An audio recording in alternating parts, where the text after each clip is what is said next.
You are listening to chartingwealth.com for Friday, the 16th of February, 2018. We have our Bitcoin training available. This is how we're going to do it. You guys have already started deluging us with emails. I'm going to make it easy on everyone.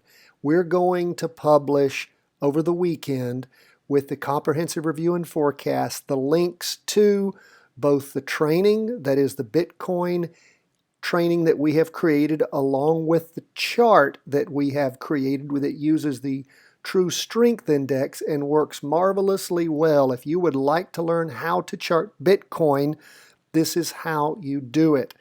And we want you to practice with it. We want you to hear the training. We recorded it actually before the derivatives markets, the ones that have recently been created, were formed. Training is totally up to par. Everything you need to be able to chart Bitcoin and find your way with it. Plus, we're sending you the chart too. But in order to get it, you have to be subscribed to our daily market review. How do you do that? You go to chartingwealth.com, put in your first name and your email address, and you will get it. But when you listen to this broadcast, if you're listening right now and you're not a subscriber and you're interested in the Bitcoin training, stop the podcast right now. Go to chartingwealth.com, sign up, because we're going to publish it in the next installment. That is going to be the comprehensive review and forecast that we'll record at the close of the market on Friday, the 16th of February. So please go ahead and sign up. We'll get it out to everyone this weekend. It'll be there in the show notes. It's just what you need. You have to be a subscriber. It'll be in the email you get. Folks, that's where we are. Now let's jump right into this market. What do we see with the S&P 500? We'll brighten up our screen a little bit for everybody watching us on the video podcast. What do we see going on? Well, so far with the S&P 500 up 1.28% for the day on Thursday, the 15th of February, and we see a green solid candle with a wick on the bottom, no top wick. Now that is following a big solid red down candle with a long wick the prior week. That is the week ending the 9th of February, had a weekly vertical crossover going down. We still have the price percent oscillator headed down. The derivative oscillator still very negative. So I described this to someone today. It's like having a house that's on a foundation and you've come in, what happened last week, and kicked out about half the supports. The house is still standing, but it's shaky and people are concerned about it collapsing. That's really where we are.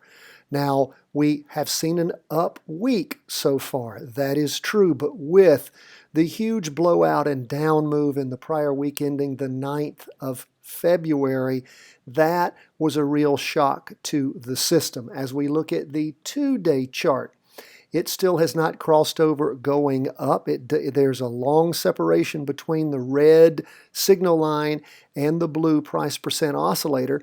We see that this latest candle on the 15th, and again, the last candle was formed on the 13th, so this latest 2-day candle is formed, is a green open box candle, wick on the bottom, long wick on the top. Price movement, of course, hasn't managed to make its way up on the 2-day chart, even with everything throughout the course of the week, to where that prior 2-day candle for Thursday and Friday, the 9th, the 8th and the 9th of February, where it started moving down on our Heiken Ashi candlestick. So again, market has moved up, but hasn't retraced anywhere near all the losses that it had. We still have a good separation between the price percent oscillator. Derivative oscillators losing some of its downward momentum, but still quite negative. So again, what's going on? Well, we have the aftershocks in effect after a huge plunge.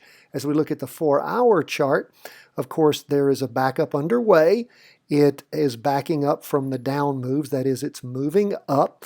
We have 1, 2, 3, 4 days of up movement so far, every day throughout the course of the week. Well, we look at our Heiken Ashi candlesticks. Really, it was pretty much a slide sideways after the close of the market on Monday through Tuesday and the morning of Wednesday. Since then, Wednesday afternoon and Thursday, again with our Heiken Ashi candlesticks, a move up. And again, it's trying to retrace the big down candle for the morning on the prior Tuesday, the 6th. So we do see derivative oscillator gaining upward momentum, price percent oscillator moving up quite substantially. We'll just continue to watch. We still have our 2-day and our weekly in confirmed down moves. Folks, if we see the market start to roll over, starts to hiccup and move down, then of course we'll be looking to pull the trigger in a down move. It may not do that. We're not saying it's going to.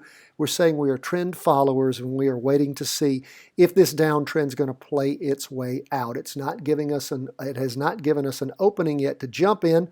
So of course we've not done that. We're not forecasters, we're trend followers, and we have to have the signals to get us in. And when they get us in, you guys know who followed us for a while how well the vertical crossovers work when we have the signals to enter them. What do we see on the Qs? The Qs, actually, we do have the price percent oscillator on the Qs for the weekly chart. Actually, it is ticking up, moving very close to the red signal line. Derivative oscillator still negative. We have pretty much the makings of a green spinning top, a longer wick on the bottom, shorter wick on top. And again, spinning tops typically mean indecision. And of course, after all that down move, all the movement in the green box itself is well within the strong red down candle. So we'll just continue to watch and see what the Qs is doing. Don't have a crossover yet. If there's a huge up down Friday, could it cross over? Possibly. What do we see on the 2-day chart? It's not crossed over either. Derivative oscillator losing energy, price percent oscillator moving up.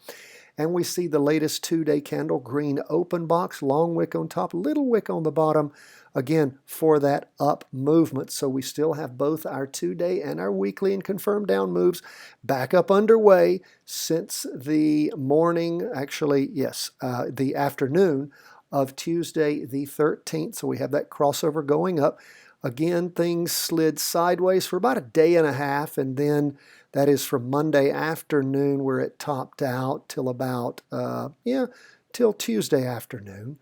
And then we saw things kick up on Wednesday and Thursday, really after Wednesday morning, really Wednesday afternoon and Thursday. So again, we have a backup underway potentially. If things rotate over going down, of course, we will be primed to jump into that down movement, but hasn't happened yet. Okay, that's where we are on our 2 stock ETFs, the 2 stock index ETFs. Now we're going to go to the 20-year bonds. Now again, when we go to our weekly chart, remember our 20-year bonds confirmed strong down moves since we had that weekly vertical crossover for the week ending the 5th of January, and things have gone down now almost 6 weeks. We see derivative oscillator continuing to gain downward momentum, price percent oscillator heading down strongly. We look at the 2-day chart. What do we see? Again, watch for the flattening here around 118. This latest candle's drawn still a red down candle after that prior green candle on the 13th, that 2-day chart ending Tuesday the 13th. This latest 2-day chart is a red down candle, but we see on our Heikin Ashi candlesticks we're right around 1824. Where we are back, we go all the way back to the 9th. That's Friday the 9th. So again, keep your eye just in case things are bottoming out. We see that the price percent oscillator still headed down, derivative oscillator losing downward momentum. As we drill into the 4-hour chart, it's sliding sideways quite strongly. Jumped down yesterday, that is on Wednesday, jumped down to, a low of 117.47, but has regained up to about, 118.32, something like that. Again, on our Heikin Ashi candlesticks, it is technically in a pullback on the 4-hour chart. So again, watch, pay attention. Remember, we've had a really successful down move, but we want to just make sure that we're not going to click over and start losing what we've gained in that short play. So again, if you don't know what we're talking about short plays. You can do that with inverse ETFs, and you can also do that with put options. But what we want you to do is go to chartingwealth.com or go to our YouTube Charting Wealth channel and listen to and watch the training we have on inverse ETFs, how to make money when markets crash. It is a way that you can make money when the market's going up as well as when it's going down. Okay, that's where we are as we end the day on TLT, the 20-year bond fund. And lastly, we go back to our weekly chart and we head over to gold. Gold was up 0.12%, just barely. And what do we see going on with gold? Well, of course, we had a weekly vertical crossover going up back on the 5th of January. 3 weeks after that of solid up movement, market topped out around 129.52 in our Heikin-Ashi candlesticks.